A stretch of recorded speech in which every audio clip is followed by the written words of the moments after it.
Барлығына сәлем достар, есімім Гүлхан, менің тігін каналыма қош келдіңіздер. Бұл бізде екінші бөлім. Біз қазір трендтегі свитшотты тігіп жатырмыз. Бірінші бөлімде өз өлшеміміз бойынша лекал сызып, матаға түсіріп, матамызды пішіп, дайындап қойдық. Ал бұл бөлімде осы свитшотты бастан аяқ тігуді үйренетін боламыз. Егер сіз бірінші бөлімді қарамаған болсаңыз, оң жақтағы ссылка бойынша өтіп, видеоны қарап шығып, осы видеоға қайта оралыңыз. Ендеше бастаймыз. Ең бірінші біз алдыңғы бой мен артқы бойды қосатын боламыз. Оң жағына алдыңғы бойдың оң жағын осылай жатқызамыз. Инемен түйреп аламыз. Мінекей осылай инемен түйреп алғаннан кейін сізде екі таңдау болады. Оверлок болса, оверлокпен толықтай тігіп шығасыз. Екі жағында осылай алдыңғы бой жақтан. А егер оверлок жоқ болса, сіз бірінші зигзагтап шығасыз шетін барлығы. Содан кейін 1 см жеткізбей түзу тігіс жүргізесіз. Мен қазір толықтай оверлоктап шығамын. Екі иығын оверлоктап алдым. Оверлоктың тігісін артқы бойға қаратып үтіктедім. Сіз зигзагтасаңыз да сол артқы бойға қаратып үтіктейсіз. Енді оң қаратамыз. Біз ары қарай жеңін қосып жалғастырып кетсек болады, бірақ мен әдемілік үшін мына жаққа сыртынан декорлық тігіс тіккім келіп тұр. Ол тігісті мына орта сызықтан жоғары қарай 0,5 мм асырып, припусктың үстінен екі жағына закрепка беріп тігеміз. Екінші жағын тура солай қайталаймыз. Иық тігістерін сыртынан тігіп, осылай үтіктеп алдым. Бір тігіс қаншама сән береді қарап тұрсаңыз, міндетті түрде тігуге ерінбеңіз. Енді біз жеңін қосатын боламыз. Мынау біздің жеңіміз. Алдыңғы бойға, артқы бойға қалай анықтаймыз? Ол үшін біз екі бүктейміз. Мінекей, қайсысы төмен, сол алдыңғы бойға қарап жатады.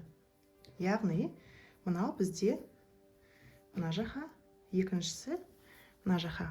Шатаспаймыз, міндетті түрде ерінбей тексеріп алыңыз. Және оң жағын бір-біріне қаратып, инемен толықтай айналдыра түйреп шығамыз. Егер дұрыс қиған болсаңыз, ешқандай артық кем болып қалмайды.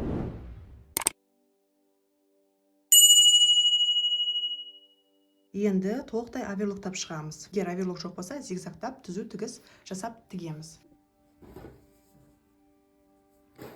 Мына жеңді киімге тігіп шықтық. Оверлоктадық, сосын 1 см жеткізбей тігін машинасында закрепка беріп тігіп шықтық. Мына припускты киімге қарай үтіктеп, сыртынан тура жаңа иықты тіккен сияқты декорлық түзу тігіс жүргізіп шықтым. Бізге қазір мына жеңді екі бүктеп, алдыңғы бой мен артқы бойды қосып, яғни мына ара қашықтықты тігіп шығу қажет. Мына жақтан бастап, оверлоктап, мына жерге келген кезде тура осылай ашып, осылай жалғастырамыз. Яғни түзу бір тігіс шығуы қажет. Жеңді және алдыңғы бойды бір-біріне қосып тігіп шықтық. Оверлоктадық, содан кейін түзу тігіс, тігісті мына артқы жаққа қаратып осылай үтіктеп шықтық. Енді бізге мына мойнына осындай кашкасе матасын осылай екі бүктеп тігуіміз қажет. Сонда басымызға кигенге өте ыңғайлы және сәнді көрінеді. Оны қалай есептейміз? Ол үшін осындай сантиметрлік таспаны алып, мына мойынды толықтай айналдыра өлшеп шығамыз. Бірінші арт жағын өлшейміз. Лентаны осылай ұстаймыз. 24 сантиметр және алдын өлшейміз.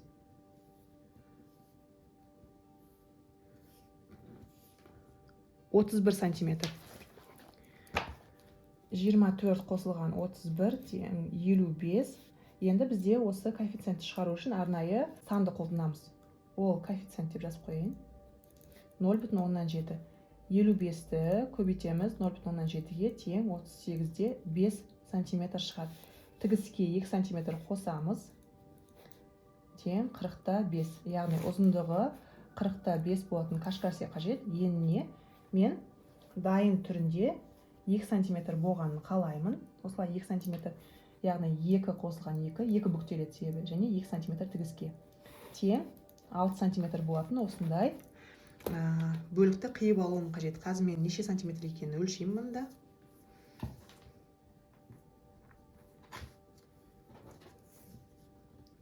40. Дәл маған керегі және бұлай 6 сантиметр. Оң жағы бір-біріне қаратылған, яғни теріс жағынан 1 сантиметр жеткізбей закрепка беріп тігіп шығамыз. Тігіп алдық, тігісті екі жаққа қаратып үтіктедік.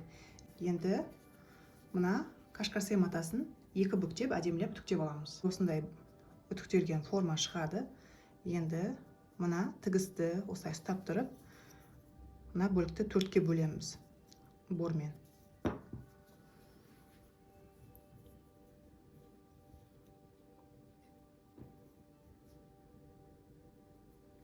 Және бізде мына жерде тура алдыңғы боймен артқы бойды белгілеп алуымыз қажет.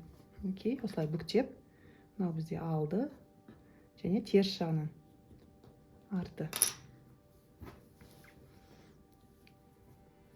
Мына біздің бағанағы қосып тіккен жерді тура артына оң жағын беттестіріп инемен түйрейтін боламыз. Мына белгімен мына белгіні беттестіреміз.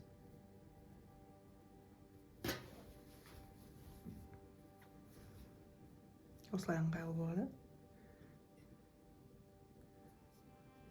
Осылай негізгі мата көп сияқты көрінеді, бірақ біз қазір тіккен кезде осылай қашқарсай матасын тартып отырып, осылай толықтай айналдыра тігіп шығамыз. Егер сіз бірден тігуге қорықсаңыз, инемен, қолмен көктеп алыңыз.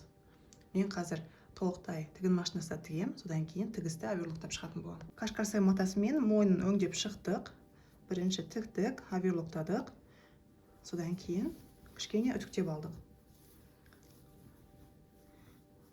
Тіккен кезде міндетті түрде ешқандай қысылып қалған жер болмау керек, соған мән беріңіз. Және мына қашқарсайдың тігісі тура артқы жақта орналасқан. Негізі осылай да қалдыруға болады, бірақ мен сіздерге бірден сапалы тігу жолын көрсеткім келіп тұр. Киімді ілген кезде, арнайы сыйлыққа берген кезде мына арт жақтағы тігіс, оверлок тігісі көрініп қалады. Ол әдемі емес. Сол үшін біз артқы бойды, яғни мына иықтың басталған жеріне, мына біткен жеріне шейін осындай арнайы киперная лентамен жауып тігетін боламыз. 1 метрі 100 теңгедей тұрады. Тікпестен бұрын бұл өзімізге керек сантиметрді үтіктеп аламыз міндетті түрде, себебі бұл отырады. Осылай 1 сантиметрге қайырамыз да, мына тігістің басталған жерінен осылай инемен түйреміз. Бұның мақсаты мына артқы мойындағы тігісті толықтай жабу. Негізі бұлай соңына дейін түйреудің қажет жоқ. Ең бастысы қазір тігін машинасына қойып алғанда дұрыс жатқызып қолмен реттеп отырамыз.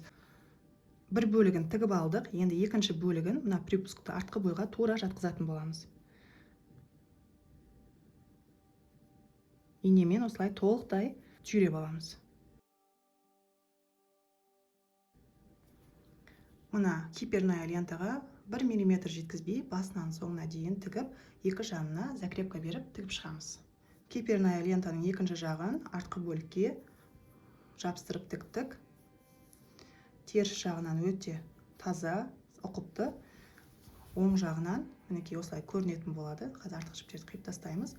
Алдыңғы бөлігін мына жақты мен тура мына декорлық тігіс жүргізгендегідей жүргізіп шықтым.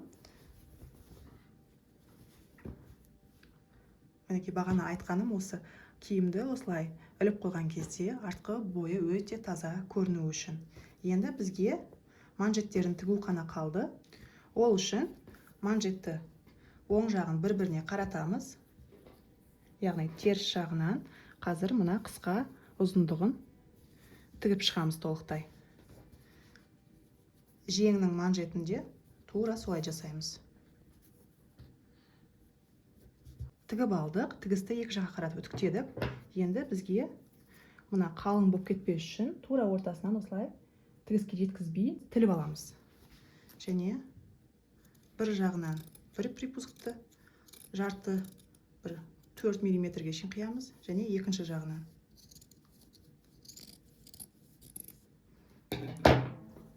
Енді осылай қазір толықтай айналдыра үтіктеп шығамыз. Манжетті де тура солай қайталаймыз.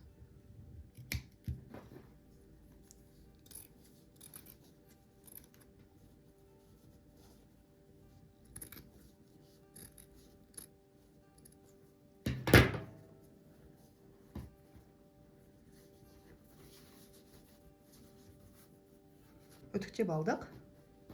Енді негізгі бөлікке қосу ғана қалды. Осы жерде мен өзімнің биркамды тігіп қойғым келіп тұр, етек жағына. Бізге қазір бор қажет болады. Алдыңғы бойды тура 2 бүктейміз.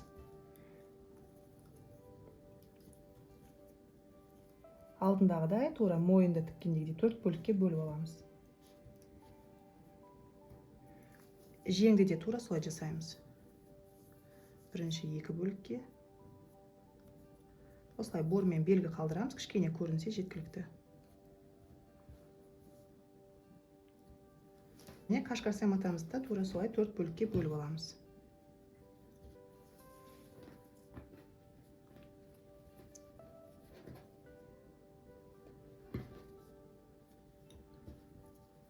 Жеңді де тура солай қайталаймыз.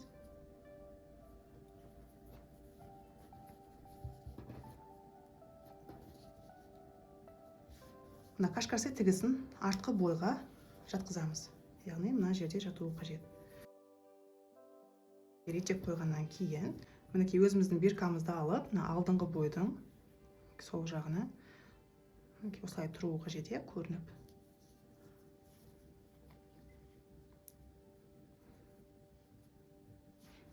Инемен түйреп аламыз.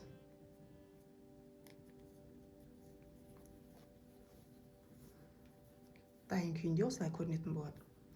Мына жеңнің қосылған жерін мына тігіске сай қыламыз да, мынау артқы бойға қарап жату керек. Егер қалың болып кетеді десеңіз, кішкене 1 см ары қашықтықта істесеңіз, оверлок машинаңыз жақсы тігетін болады.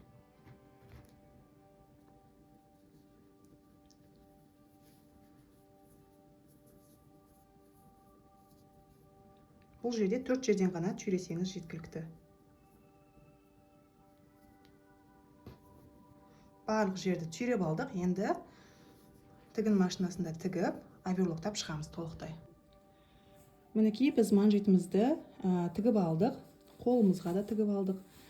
Және сыртынан декорлық тігіс жүргіздік. Декорлық тігістің бір артықшылығы мына үлкен қалың припусктарды жатқызады. Сонда денеге қатты батпайды. Худи, свитшот тігетін болсаңыз, әсіресе балаға тіккен кезде міндетті түрде осындай декорлық тігісті қолданыңыз. Өзімнің биркамды іліп қойдым. Қолы да өте сапалы. Мынаған қарағанда тағы да қашқарсайны аз алуға болады, себебі мынау созылып, кең көрініп тұр. Бірақ қазір бұндай свитшоттар өте трендте. Осымен біздің трендтегі свитшотымыз дайын болды.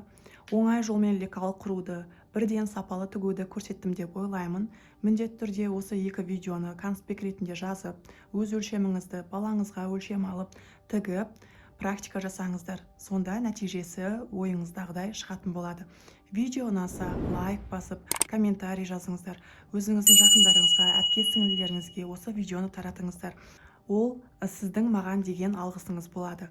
Және сізден кері байланыс алған кезде менде одан да көп пайдалы ақпараттарды беруге шабыт ашылады. Келесі кездескенше сіздермен болған Гүлхан.